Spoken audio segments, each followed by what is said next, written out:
Olá, boa noite. Então, gente, hoje é o nosso último encontro dessa rodada de 6 encontros pelo projeto Raízes do Amanhã, um encontro remoto. E o nosso tema, enfim, vai ser para a gente falar sobre luto e continuidade da vida, como é que as coisas seguem depois de uma situação de perda, né? Nós vamos retomar os combinados de todos os encontros. Essa primeira parte do encontro, ela é gravada, então vocês vão ficar com os microfones e as câmeras fechadas. E depois, na segunda parte do encontro, a gente abre para uma roda de conversa, para um bate-papo, tá bem? Que daí a participação de vocês é fundamental e muito importante, e a gente está aqui pela participação de vocês mais do que qualquer outra coisa, né? Consegue passar, Flávia, o primeiro? Né? Então, esse encontro é uma parceria entre a ONG Amada Helena, né, e a Prefeitura de Gravataí, do município de Gravataí. Eu sou a Ana Maria, eu sou psicóloga, eu sou voluntária da ONG, eu trabalho há muitos anos com pessoas em processo de luto, em especial pais que perderam filhos. Estava com calor nessa foto, né? Hoje está frio aqui. Então, gente, olha só. Luto e continuidade da vida. Quando a gente estava montando um pouco desses nossos encontros, desses temas, pensando no que falar para vocês, dentro de uma sequência de coisas que a ONG trouxe no primeiro encontro, depois que a doutora Neuza trouxe no segundo encontro, e nos que eu fui trabalhando, uma das coisas que eu pensei e discuti com as meninas sobre a gente conversar com vocês é sobre luto e a continuidade da vida. Porque aquela história que a gente diz, aconteceu e vida que segue, ela não funciona muito bem quando um processo de luto, quando é em função de um processo de luto. Claro que a vida segue, né? Os dias amanhecem, o sol sai, a noite vem, os dias se sucedem, né? Claro que a vida segue, mas não é disso que a gente quer falar quando a gente vai falar sobre o processo de luto. Quando a gente fala em processo de luto, a gente fala não só da sobreposição dos dias, mas da qualidade desses dias na vida das pessoas que passam por essa perda, das mulheres, dos homens que passam por essas perdas, né, das pessoas que passam por essa perda. E luto, ele não é uma situação só clínica, vamos dizer assim, ele passa a ser uma condição na vida das pessoas. Então, às vezes, as pessoas sempre me perguntam assim, ou vêm me procurar para fazer uma terapia do luto, né? As pessoas que precisam de um trabalho mais específico, de uma terapia de luto, ou se beneficiam desse acompanhamento, que às vezes não se configura numa terapia, se configura num aconselhamento, se configura numa psicoeducação, de como é que vai ser a vida daqui para diante. Às vezes é tanta dor que a gente parece que não vê saída para o futuro, né? Então, eu acho que é bem importante a gente poder falar sobre isso hoje, deixar isso registrado, que a vida ela não vai ser como antes, mas isso não significa que ela vai ser pior ou melhor. Ela significa que agora tu tens uma experiência que vai fazer parte de ti pro resto da tua vida, que vai marcar o teu tempo daqui para diante. E o nosso trabalho, ele é para que essa experiência que não se apaga, que não fica no tempo, ela marque a tua vida com dignidade, com força, com paz no coração. E para isso a gente precisa observar algumas coisas. Pode passar? Né? Que a vida ela se transforma o tempo todo. E é natural, e é fundamental, e é imprescindível que tu te transforme junto. O nosso tempo é sempre o tempo de agora. Às vezes a gente tem um pouco de saudade do passado. Na minha época, se eu pudesse voltar atrás, mas a vida, ela é sempre agora, e a gente se transforma junto. Ter lucidez sobre como vivemos o agora é fundamental. E depois de uma perda gestacional, da perda de um filho, criança, adulto, de uma perda importante na vida da gente, e aqui a gente está por falar nessa perda específica, mas a gente poderia ampliar essas perdas significativas para todas aquelas que realmente foram significativas na vida da gente. Vamos abrir um parêntese aqui. Às vezes é a perda do pai, da mãe, uma separação, a perda de um trabalho, perdas que abalaram muito a vida da gente, né? Vamos fechar esse parênteses e vamos voltar para a perda gestacional, para a perda infantil, neonatal, né? Essas perdas, elas causam na gente uma certa desilusão com a vida. Ela é muito distante da vida de quem não passa pela experiência. Por mais que as pessoas se comovam, conheçam a gente, tentam chegar perto, às vezes é muito difícil uma pessoa que não passou pela experiência conseguir saber exatamente o que a outra pessoa vive. Não exatamente, mas se aproximar. Uma mãe que fala para outra mãe, né, ela sabe exatamente o que significa acordar e não ter o seu bebê, o que significa o leite após a perda, né? Enfim, esse tipo de coisa. E eu sempre digo assim, que o que acontece com vocês, de uma certa maneira, é uma perda de ilusão de que a vida pode dar tudo certo, de que as coisas não vão acontecer, e as coisas acontecem, né? Tem uma coisa que eu ouço, depois eu quero que vocês me digam se isso também é uma realidade para vocês, de muitas mulheres, que às vezes elas dizem assim, nossa, se isso acontecesse comigo, eu morria. Só que a gente não morre.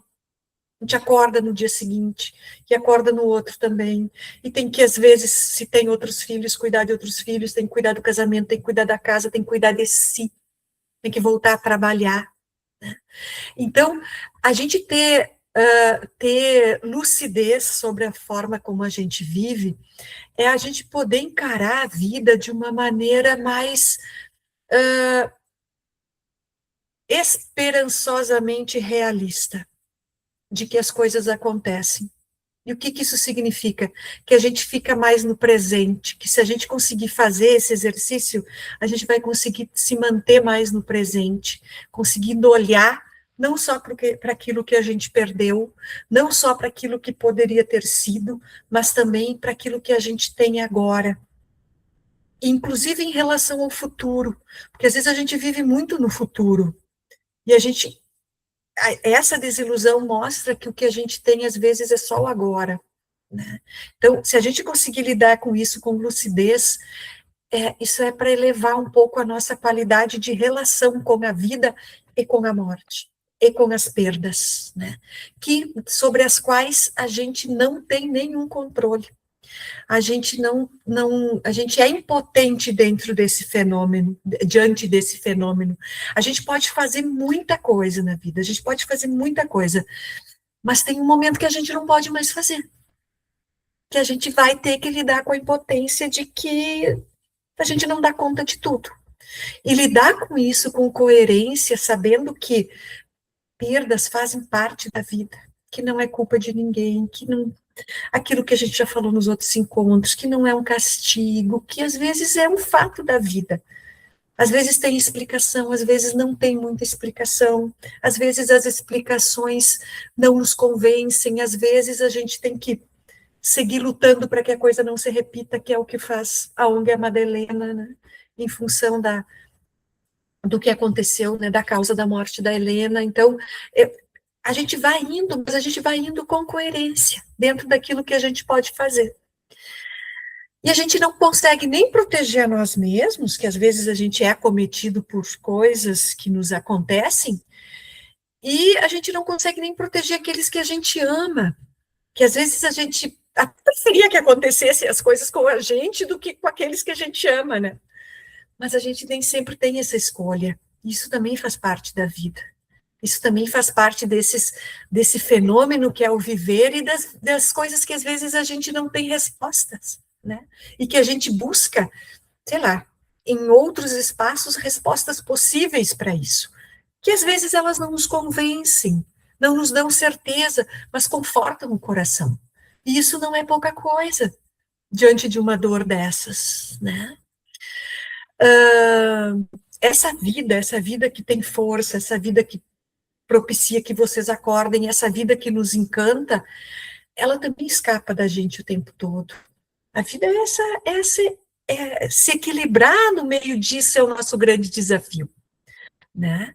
E é inegável a nossa responsabilidade com a forma como vivemos e nos relacionamos, inclusive com a gente, né? Inclusive com a gente, porque às vezes a gente consegue ser super generoso com o outro, consolar o outro, mas fica se cobrando coisas, fica se exigindo coisas, fica tensionando a culpa dentro da gente, fica tensionando a responsabilidade dentro da gente, né? E às vezes é importante a gente entender que até isso tem um limite, e que a gente precisa ser gentil com a gente também.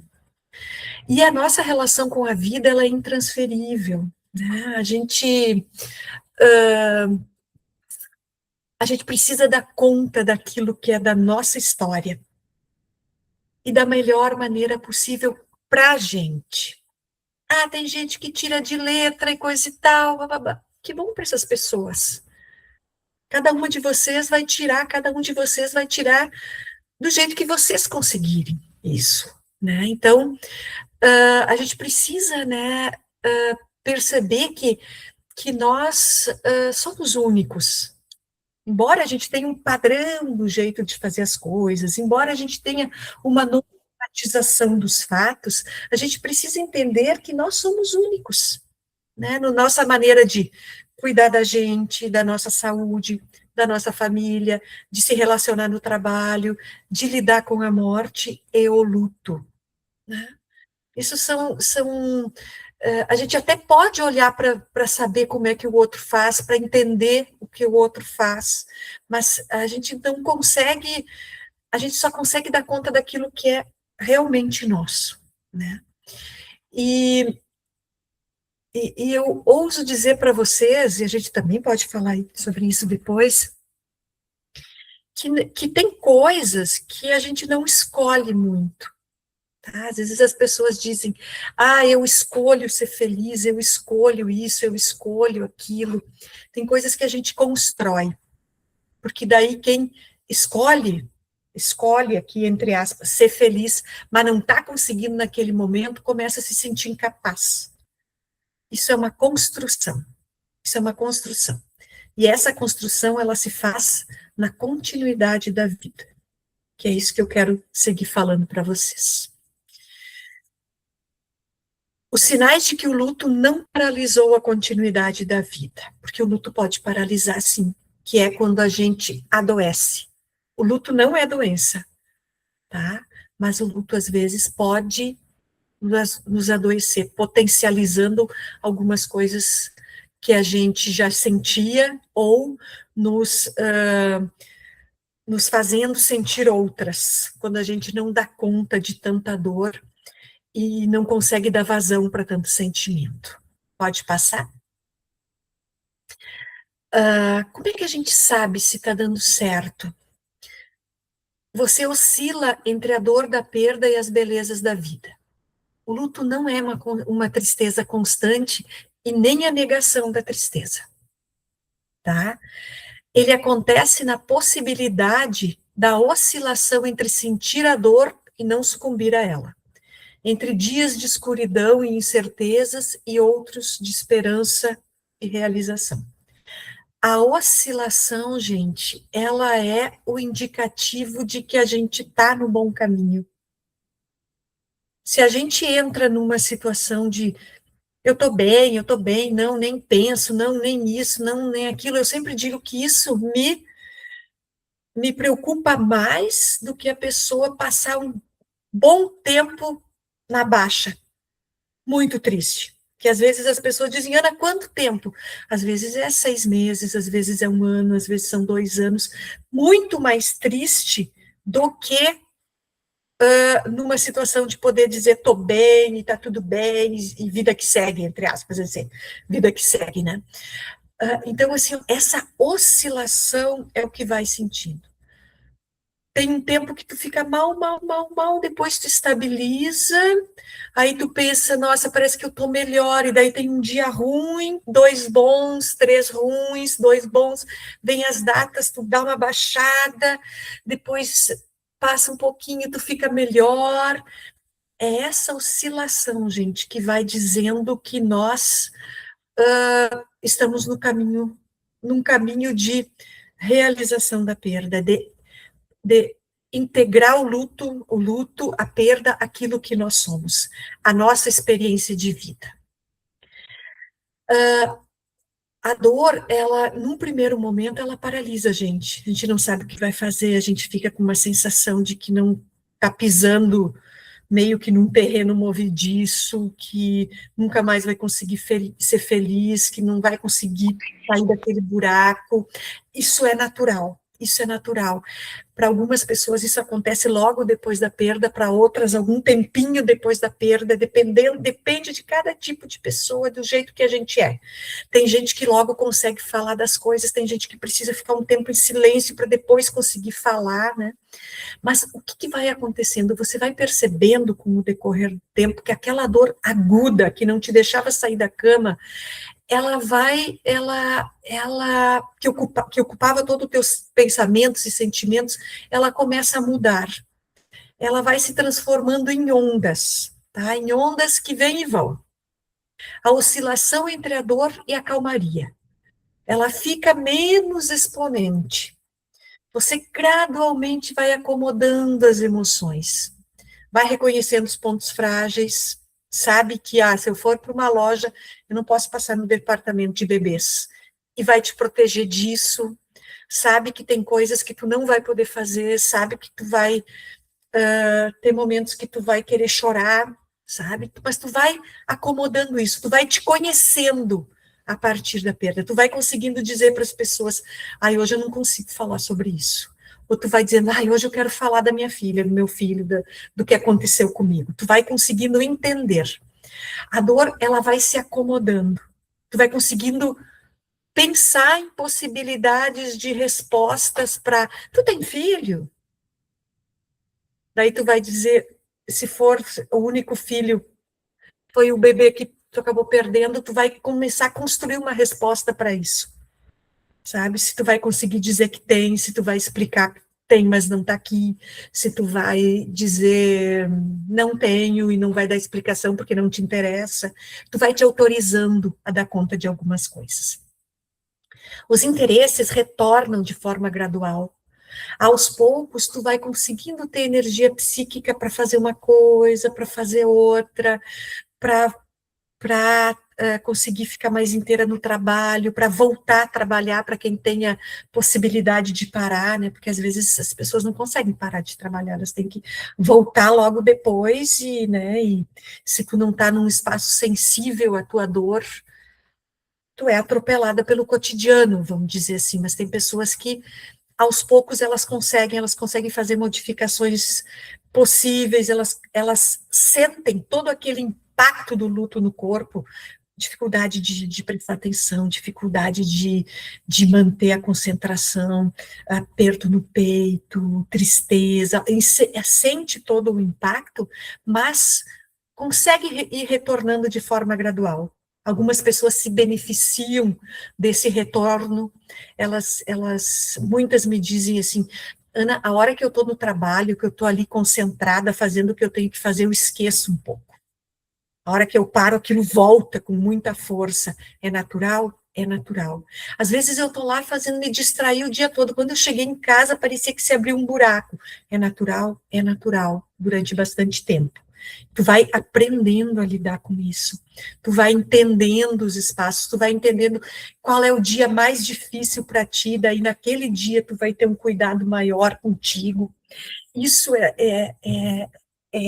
tu vai conseguindo consegue assistir um filme, consegue assistir uma série, consegue voltar para o espaço religioso que tu frequentava, tu vai conseguindo retomar de forma gradual as coisas, os interesses.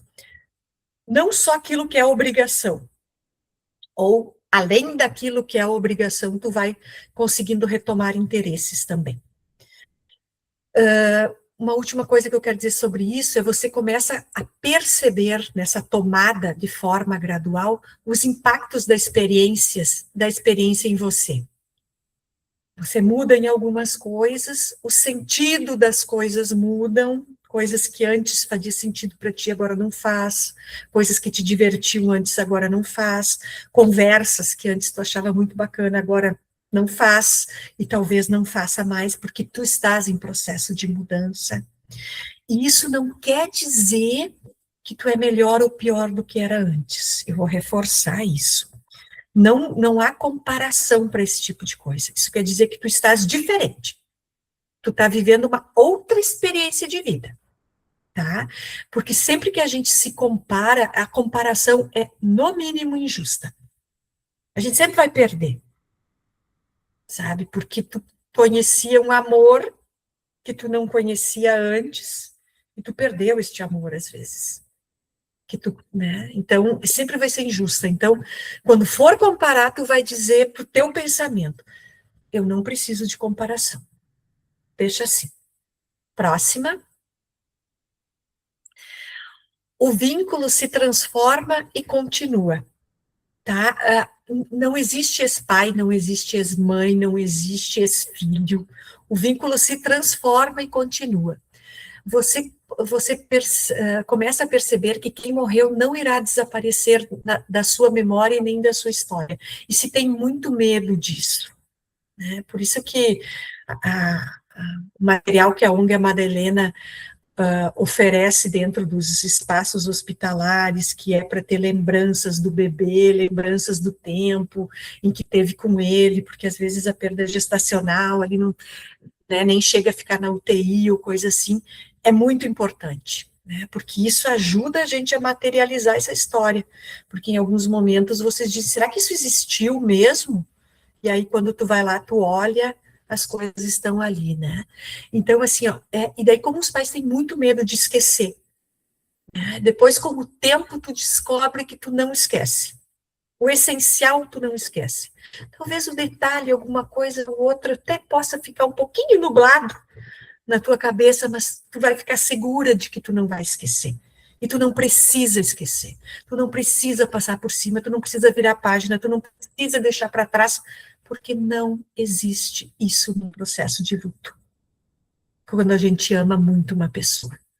Tá?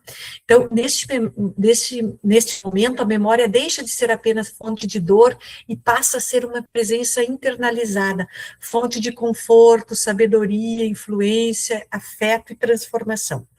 Como é que eu sei se isso está acontecendo comigo? Em algum momento, tudo isso que é só dor vai se transformar num privilégio tão grande de ter vivido aquele tempo com teu filho.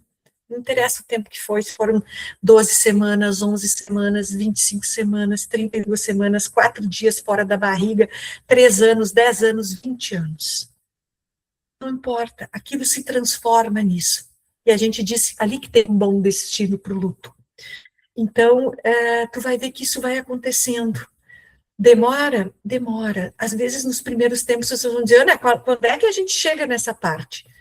Confiem, tenham paciência, sejam generosas, invistam em vocês, naquilo que faz bem para vocês, naquilo que é cuidado para vocês, que esse dia chega. Chega, podem confiar, eu acompanho muitas pessoas. Detalhe, não chega como chegava antes de vocês conhecerem esse amor, tá?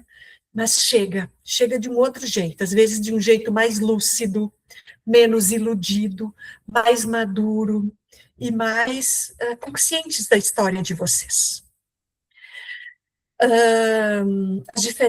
As diferenças na forma de sentir e reagir à perda ficam mais explícitas e podem indicar como será a história do casal ou da família daqui para frente. As diferenças entre os casais, entre as pessoas da família, elas tornam-se pontos de apoio. Tem a esposa que é mais racional, o marido que é mais sentimental, um equilibra o outro. Tem a esposa que ficou mal os 6 primeiros meses, e daí quando ela estabilizou, ele caiu. Um equilibra o outro. Tem a família que às vezes não quer falar no assunto e que vocês autorizam a falar. Os pontos de diferença e de cuidado, eles podem ajudar nesse processo. E as diferenças aparecem. Tem gente que gosta de olhar foto, tem gente que não gosta de olhar foto. E aí, se vocês vão por um bom caminho, de uma vida que vai seguir adiante, vocês vão descobrir juntos a maneira como esse momento da história de vocês vai fazer parte da história de toda a vida de vocês dali para frente, tá? E tem uma reconfiguração de papéis. Então, às vezes, é aquilo, não tem ex-mãe e ex-pai. Se foi o primeiro filho de vocês, e vocês vão ter o segundo filho, ele é o segundo filho. Mãe, só eu que sou o teu filho. Não, tu teve um irmãozinho.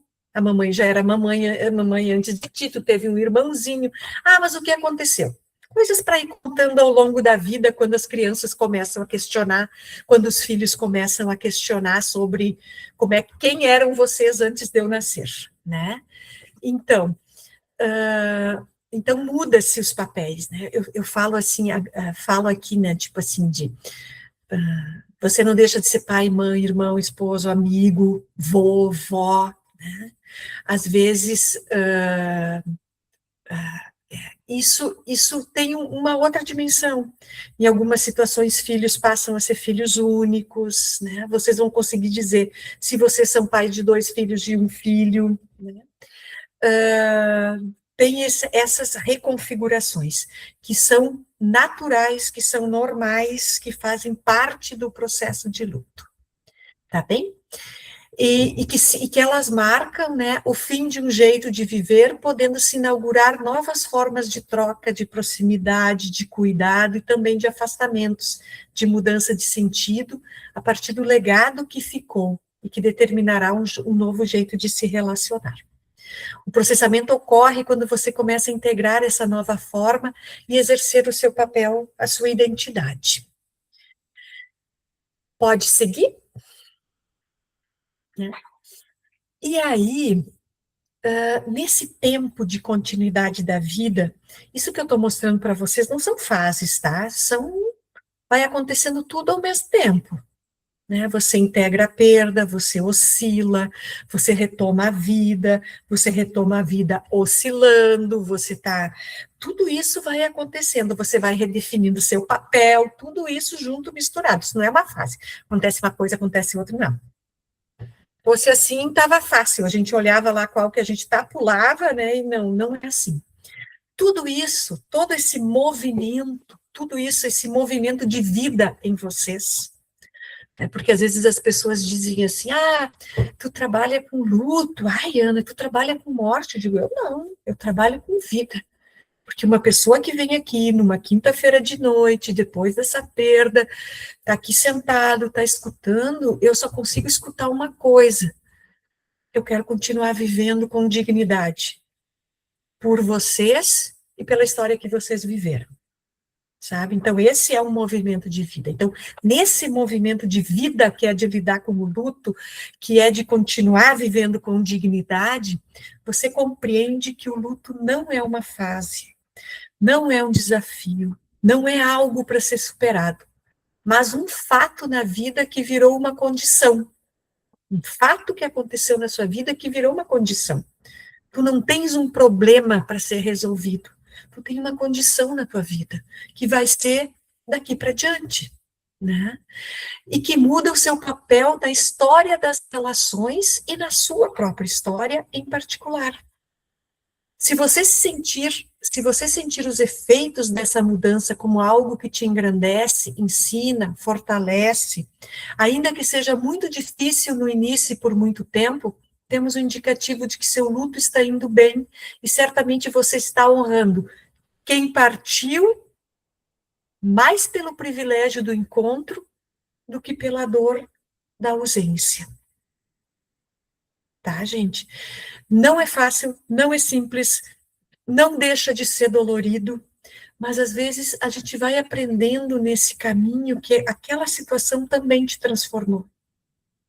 E que aquele amor maior que tu sente lá quando tu tá grávida, e que tu lembra, que diz que transforma tanto as mulheres, os homens, né, as pessoas que gestam, esse amor, ele precisa, ainda que depois tenha sofrido o colapso da dor, né, o impacto da dor, ele precisa ser maior do que essa dor.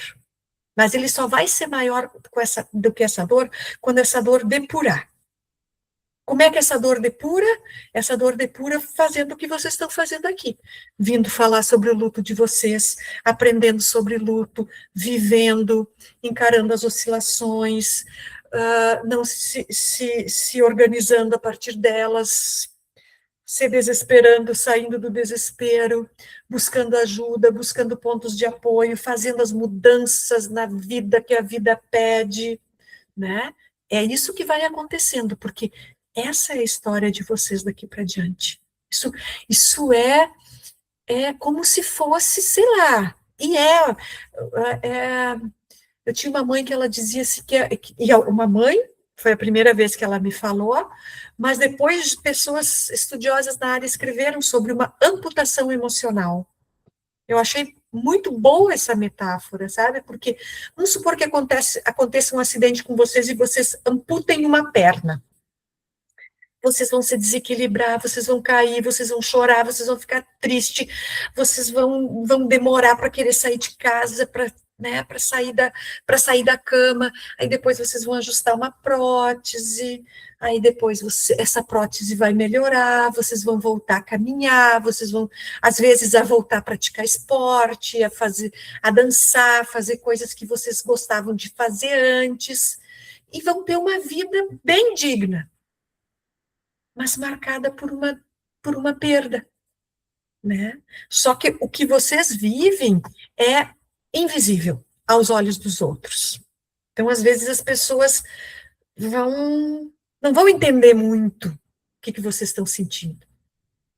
Ok, vocês é que não podem esquecer do que vocês estão sentindo e por que vocês estão sentindo. Vocês são responsáveis por isso.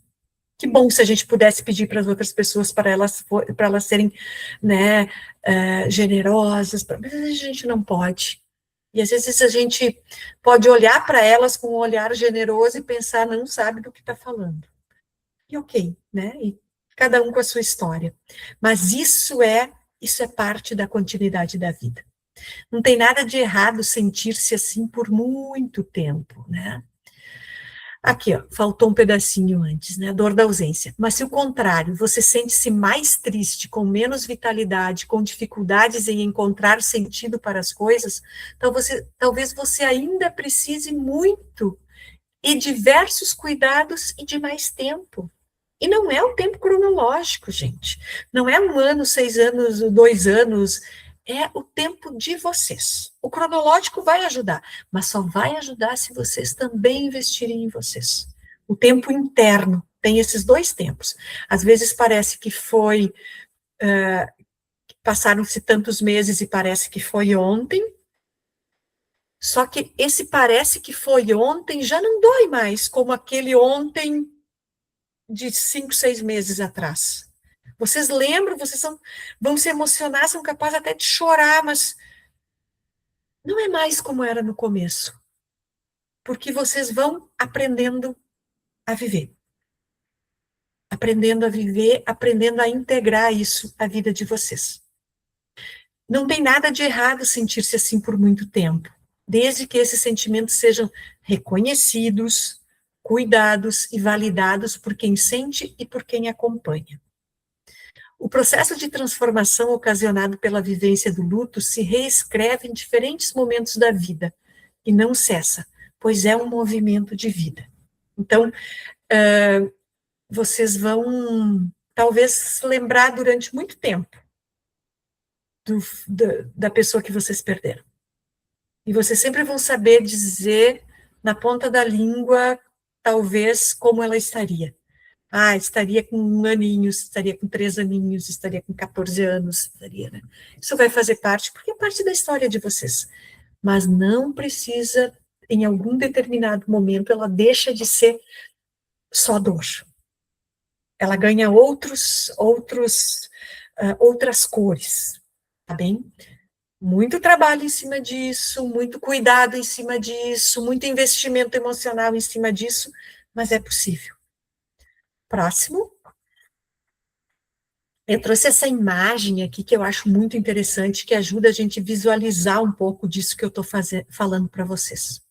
Quando eu comecei a estudar o luto, há mais de 20 anos, a gente imaginava que seria nessa primeira parte, nessa parte de cima desse desenho, aonde o luto a dor iria diminuindo com o tempo. Depois, a gente entendeu que não é a dor que diminui, são as pessoas que se expandem, que crescem ao redor, que aprendem a lidar com aquilo que aconteceu na sua vida, que aprendem a olhar para aquilo e que significam aquilo nas suas vidas. Esse é o modelo do que a gente trabalha agora, entendendo que a expansão são vocês. E como é que isso acontece? Acontece desse jeito que eu estou falando para vocês. Investimento, algumas pessoas têm que fazer terapia, algumas pessoas têm que tomar remédio, algumas pessoas se voltam para a fé, algumas pessoas têm apoio na família, outras pessoas vêm para grupo de apoio, outras pessoas fazem tudo isso junto ao mesmo tempo, porque elas vão aprender a lidar com essa experiência. Em algum momento, a gente pode dizer, isso aconteceu na minha vida e eu vou dar conta disso porque isso é a minha vida. E aí a gente se expande para lidar com isso. Tá? Então, o sentimento de amor, de dor, de afeto, ele está ali. E quem vai crescer ao redor dele somos nós. São as pessoas que passam pela experiência. Próximo. A pergunta, às vezes, que as pessoas fazem também, luto acaba? E eu sempre digo que isso é só o enlutado que pode responder. Porque o luto, ele é transformação e experiência. Ele não acaba da maneira como a gente entende términos, né? Esses dias eu estava vendo aqui no Rio Grande do Sul, eu não sei de onde vocês são, mas aqui no Rio Grande do Sul a gente tem uma filiada da Rede Globo, que é a RBS TV, e a RBS TV tem uma jornalista que é muito conhecida, durante muito tempo ela trabalha, a Cristina Ranzolin, e a Cristina teve um câncer, e ela fez um tratamento para o câncer, e esses dias, durante o jornal, ela tomou o último medicamento, que termina daí o tratamento, e ela pode se considerar curada, né? Ela, 6 anos depois, aquele protocolo todo. Então, ela está curada, se tudo der certo, ela vai seguir a vida dela com essa experiência, mas ela vai sentir o alívio e a alegria, a marca da experiência, mas o alívio e a alegria. Término para luto é bem diferente. É bem diferente desses tipos de término, onde a gente fica curado, onde a gente recupera alguma coisa, onde a gente, sabe, ele é diferente, ele faz com que tu seja diferente naquela situação. Tá? Então, quando é que o luto acaba? Ele acaba quando vocês conseguem se dizer que a tristeza já não atrapalha tanto a vida de vocês, que vocês não paralisaram, que vocês não se sentem mais no processo de luto. Então, é só vocês que conseguem responder se o luto acaba ou não. Eu não me sinto mais enlutada do jeito que já foi um dia. Hoje eu me sinto bem. Hoje eu me sinto não mais dentro daquilo que caracteriza um processo de luto. Né? Tem mães que já me disseram, Ana, eu vou ser enlutada a vida toda. Tá bem. Isso não tem nada de errado. Isso não tá. Mas sobre isso só as pessoas conseguem falar, as famílias conseguem falar. Luto se resolve, se faz quando deixa de doer ao ponto de desesperançar. Sabe? Tu consegue enxergar a esperança, tu consegue enxergar beleza, tu consegue enxergar alegria, momentos felizes. Felicidade contínua não existe para ninguém, gente. Mas reconhecer momentos felizes e sentir. Não é só reconhecer. Porque às vezes as pessoas dizem, eu sei que eu estou feliz, eu sei que eu tenho para agradecer, eu sei que não sei o quê, mas eu não sinto. É sentir junto. É fundamental a transição entre a dor da perda e a qualidade de vida após o acontecido. Uma qualidade atravessada pela experiência, que permite o reconhecimento de momentos felizes, o reconhecimento de momentos felizes, e de novos planos, da continuidade da história daqueles que partiram na vida que continua, sem negar o que foi vivido, sem deixar para trás, sem... mas eu não gosto mais de falar, Ana, sobre o assunto. Tens o direito, pode não falar sobre o assunto, desde que seja uma escolha consciente, uma escolha que tu percebe que tu tá melhor, que para ti o bom é não falar, que não faz sentido falar, porque é uma coisa que é tua e do teu companheiro, tua e da tua vida, tu não quer falar. Também tem isso. Mas os efeitos disso, tu não está paralisada, porque tu não está falando porque tu não consegue. Tu não estás falando porque perdeu o sentido falar. Mas se precisar, tu vai conseguir falar, tu vai falar para quem tu tem intimidade, né? Isso é que vai dizendo quando um luto acaba, quando um luto não acaba. E quem pode dizer isso é quem passa pelo processo. Os teóricos, a gente diz lá 1 ano, 2 anos, tá? Isso é para organizar a sistemática de muitas coisas no mundo. Mas quem pode falar disso é vocês, eu posso garantir isso para vocês também. Seguimos? Então, agora, nós vamos ir para nossa próxima parte do encontro, que é a parte onde a gente vai poder conversar, que não vai ser gravada daí, onde a gente vai abrir a câmera, vai conversar e vai poder falar sobre a continuidade da vida. O que foi apresentado aqui faz sentido no processo de vocês? Como vocês compreendem o momento de luto de vocês? Como é que vocês percebem as oscilações? Como é que têm lidado com elas? Se elas assustam ou não vocês? Se vocês percebem a distância entre esses sentimentos do que era no começo e do que é agora? Qual a sua perspectiva com a continuidade da sua vida? Se tu já consegue pensar nisso, falar um pouco sobre as suas experiências como nestes encontros que nós tivemos, né? E se vocês tiverem alguma pergunta para a nossa equipe. Então, para quem for assistir gravado, muito obrigada. E nós seguimos, então, agora para o momento de síncrono.